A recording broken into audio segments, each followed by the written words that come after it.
É a vós que eu dirijo a minha prece, e de manhã já me escutais. Desde cedo eu me preparo para vós, e permaneço a vossa espera. Graça e paz, cara amiga, caro amigo, que acompanha diariamente a nossa meditação sobre a Palavra de Deus no Santo Evangelho. A você também que desde cedo vai se preparando para o Senhor. Vai se colocando à sua espera, vai se colocando à sua escuta, sabendo que o Senhor sempre bate à porta do nosso coração. Ele sempre chega em momentos que nós menos esperamos, nas horas mais inusitadas. Esta semana o Senhor se apresenta para cada uma e para cada um de nós, dizendo que Ele é esta videira verdadeira. Começamos a ler o capítulo 15 do Evangelho segundo São João, onde Jesus se nos apresenta como aquele que é a videira, dizendo que seu pai é o agricultor e que nós somos os ramos desta videira fecunda, desta videira frondosa. Bom, Jesus se apresentou, disse quem ele é, quem nós somos, quem é o seu pai. Eu sou o Padre José Raimundo dos Santos, eu sou da Diocese de Amargosa, na Bahia, e tenho a alegria de, com você, me nutrir desta seiva, desta videira que é Cristo Jesus. É isso que nós vamos fazendo a cada dia, quando tomamos nas nossas mãos a Sagrada Escritura, quando nós abrimos estas palavras de Jesus. E como nós estamos dizendo nestes dias, Jesus aqui no Santo Evangelho, ele nestes dias tem aberto para nós o seu testamento. Jesus tem falado para nós como aquele que sabe que está vivendo as suas últimas horas, os seus últimos momentos, e estas suas palavras são, portanto, muito mais que importantes. Elas são palavras importantíssimas. São as derradeiras palavras do Senhor e nós devemos fazer destas palavras de verdade a nossa herança. É aquilo que o Senhor está deixando para nós como o nosso patrimônio, como aquilo do que a gente tem que viver. O que é que você faz com o seu patrimônio? Normalmente a gente pega o patrimônio da gente e põe para se tornar rentável, põe esse patrimônio para ser desenvolvido, a gente investe nestes bens que a gente recebe. E o que é que a gente vai, como é que a gente vai investir este bem que Jesus deixou para nós, esse seu patrimônio? Esse seu patrimônio é um capital, mas não é capital no sentido de dinheiro, é capital como uma coisa que é a palavra caput, em língua latina significa cabeça, uma coisa principal. Daí a capital de um estado é aquela cidade maior, é aquela cidade muito grande, não é por isso uma cidade muito importante. Então, o que Jesus deixa para nós é realmente esse capital afetivo, isso que é muito importante. E esta coisa que é tão importante, o que é que nós devemos fazer com ela? Colocar num cantinho da vida da gente, deixar ali à toa? Não, a gente tem que zelar, tem que guardar com cuidado, mas também ninguém pode pegar os bens que recebe e colocar debaixo da cama, não, porque pode ser que passando o tempo esses bens se percam. Quando você tem uma roupa branca, por exemplo, né? Se você coloca lá guardadinha dentro de um armário, dentro de uma mala, passado o tempo, quando você vai lá e abre o guarda-roupa e abre a mala ou abre aquela caixa, aquela roupa que era tão alvinha, tão branquinha quando você colocou lá dentro, o que é que vai acontecer? Ela vai estar amarelada. Vai estar amarelada por falta de uso.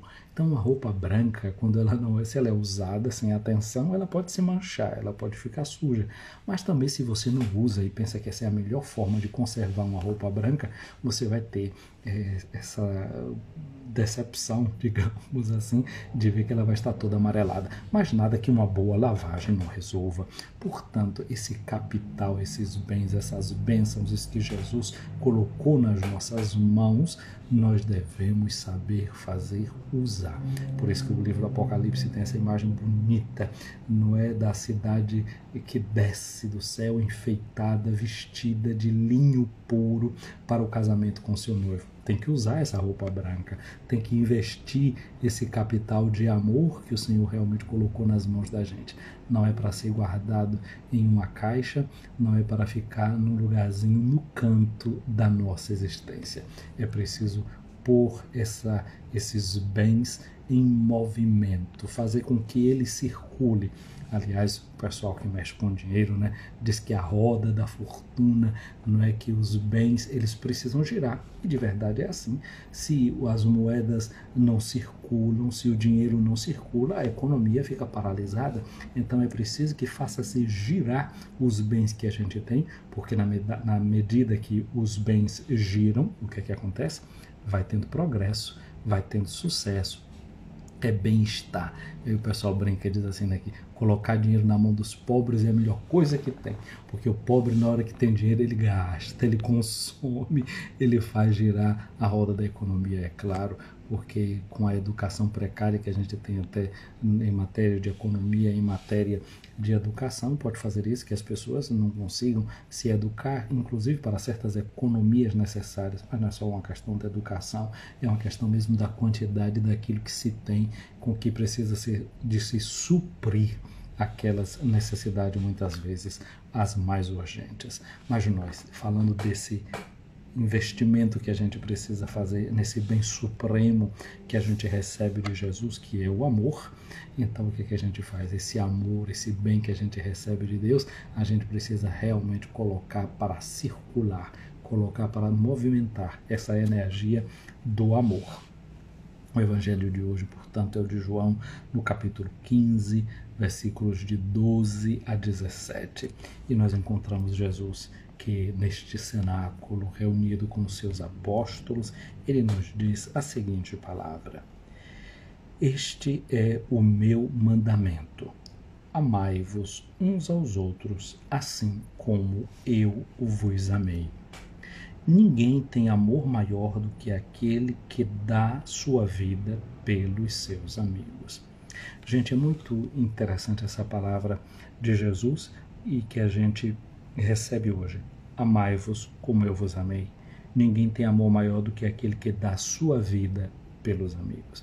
A gente entende que dar a vida significa dar também aos outros as possibilidades e as condições para que a própria vida do outro se desenvolva, para que a vida do outro cresça. Ora, por exemplo, se nós cuidamos de um pequeno jardim onde nós temos plantas ou cuidamos da agricultura, de fato a gente vai dando vida a uma roça, vai dando vida a um campo, na medida que a gente vai trabalhando a lavoura, que a gente vai cuidando. Na medida que a gente vai cuidando daquilo que a gente tem, nutrindo, molhando, colocando adubo, a gente está dando vida àquela planta. Mas, na verdade, a gente não está dando o crescimento. Esse crescimento vem de dentro. Somente o Criador pode dar. Mas tem uma outra coisa aqui que é interessante também a gente notar e que é muito difícil na forma, não é, de Jesus da vida e na nossa. Por exemplo, você como pai, como mãe, como professor, como uma professora, como um amigo, a gente pode dar a vida ao outro. E de que forma a gente dá a vida? Nutrindo afeto, estimulando as pessoas. Uma mãe dá vida a um filho, se o amamenta, se depois trabalha e traz os bens para casa. O pai é a mesma coisa, se investe na educação. Em tudo isso nós estamos dando vida ao nosso filho, à nossa filha. Mas existe uma outra forma de dar vida. E na primeira leitura de hoje dos Atos dos Apóstolos, é sublinhado isso, né? Lembrando, por exemplo, a forma como Barnabé e Paulo deram vida às comunidades, evangelizando as comunidades. E o texto dos Atos dos Apóstolos, que é uma carta da comunidade de Jerusalém para a comunidade de Antioquia, lembra o exemplo desses dois apóstolos, dizendo assim: eles, para evangelizar, colocaram suas vidas em risco. E aqui é a grande diferença, porque Jesus não simplesmente deu a vida aos discípulos, pregando, ensinando, mostrando a forma de se viver, mas colocou a sua vida em risco, arriscou a sua vida e perdeu a sua vida. Minha amiga, meu amigo, toda sexta-feira é justamente dia de a gente olhar para a cruz e contemplar Jesus. E aí a gente pode ter aquela tentação de pensar que Jesus foi alguém que faliu. E é por isso que essa conversa de Jesus com seus discípulos é uma conversa muito profunda, Porque Jesus morreria na cruz. A morte de cruz era a pior morte que podia existir. Jesus termina a sua vida do ponto de vista humano como alguém que realmente experimentou uma grande falência. Do ponto de vista humano, Jesus não é que terminou a sua vida como um modelo de sucesso. Muito pelo contrário. A vida de Jesus terminou de uma forma que os seus discípulos tiveram medo de se aproximar, tiveram medo de estar presente. As consequências não foram fáceis. E muitos na igreja também experimentaram a mesma coisa. Experimentaram nas suas vidas o peso de estar ao lado deste homem, de acolher o seu evangelho em sua vida. Muitos se tornaram como o próprio Jesus, mártires, perderam a sua vida por causa do evangelho. Mas quem perde a sua vida por causa do evangelho realmente ganha a sua vida, não perde. E é isso que Jesus está querendo que os seus discípulos compreendam desde o início. Que não há perda nenhuma quando você realmente ama. Quando você investe a sua vida no amor, você até pode, aos olhos do mundo, estar terminando como uma falência. A medida do sucesso à base do evangelho não é pelo número de likes, não é pelo número de seguidores, não é pela conta que você vai ter no banco. Do ponto de vista humano, pode até ser uma falência. Naquele dia, aos pés da cruz, quem era que estava ali para dar as curtidas naquilo que estava vendo, ouvindo Jesus dizer? O discurso que Jesus fez no alto da cruz não foi um discurso que foi curtido por muita gente, recebendo muito like e todo mundo gostando. Aliás, enquanto ele estava ali oferecendo o seu testemunho de amor, o que poderia estar acontecendo, nós diríamos na linguagem de hoje, eram muitos dislikes, muita gente que não estava ao lado de Jesus, que não estava compreendendo o seu discurso, que não estava entendendo de verdade a proposta que ele estava fazendo. É assim que Jesus termina a sua vida, é assim que Jesus termina a sua existência, não em um modo que a gente poderia chamar de verdade de uma espécie de sucesso. Não é assim. Mas olha só, minha gente, Jesus está preparando os seus discípulos e está entregando aos seus discípulos aquilo que ele tem de mais importante para a salvação e para a vida do mundo. E aí Jesus vai dizer assim: ninguém tem mais amor do que aquele que dá vida pelos seus amigos. Vós sois meus amigos se fizerdes o que eu vos mando. Já não vos chamo servos, pois o servo não sabe o que faz o seu senhor. Eu chamo-vos de amigos, porque dei a conhecer tudo o que ouvi do meu Pai. Gente, Jesus escolheu estes servos. Ele continua dizendo: não fostes vós que me escolhestes, servos, esses amigos. Não fostes vós que me escolhestes, mas foi eu que vos escolhi, vos designeis para irdes e para que produzais frutos e o vosso fruto permaneça. Gente, para um pouco e pensa. Poucas horas depois, Jesus vai se encontrar sozinho. Jesus arriscou tudo nestes 12 que ele tinha escolhido. Um já tinha se andado durante a noite, com a decisão de traí-lo. Os outros todos fugiram. E Jesus não tinha um plano B para a sua igreja. Jesus não tinha um plano B se esses discípulos falhassem. E eles, no primeiro momento, aparentemente, eles falham. Estão todos longe de Jesus. Minha amiga, meu amigo, Jesus não tem um plano B. Ele escolheu a mim e escolheu você, assim como ele escolheu aqueles 12. Dependeu deles, depende de você, depende de mim. Nós somos frutos dessa escolha de Jesus. Ele realmente arriscou tudo, colocou nas mãos dele a herança que ele tinha, o seu mandamento. O que ele tinha para entregar, ele entregou naquela ceia, entregou naquele momento, está entregando agora, nesse momento, a você e a mim. Resta a você e a mim, como restou àqueles, a decisão. O que é que nós vamos fazer dessa escolha? O que é que nós vamos fazer desse testamento de amor? O que é que nós vamos fazer dessa entrega? Nós vamos viver o nosso cotidiano, todos os momentos da nossa existência, da nossa vida, medindo com essa escala de amor ou não? Ou fugiremos? Não há maior prova de amor do que dar a vida. Vai ser sempre uma escolha, essa vai ser, não existe um plano B. O único plano é esse. Não há maior prova de amor do que dar vida. Você pode estar entrando numa situação em que você pensa que está tudo perdido, que está tudo caótico, e a sua alternativa é uma. Não existe múltipla escolha, só tem uma escolha. Amar como ele amou. Entregar-se como ele se entregou. Nada menos do que isso.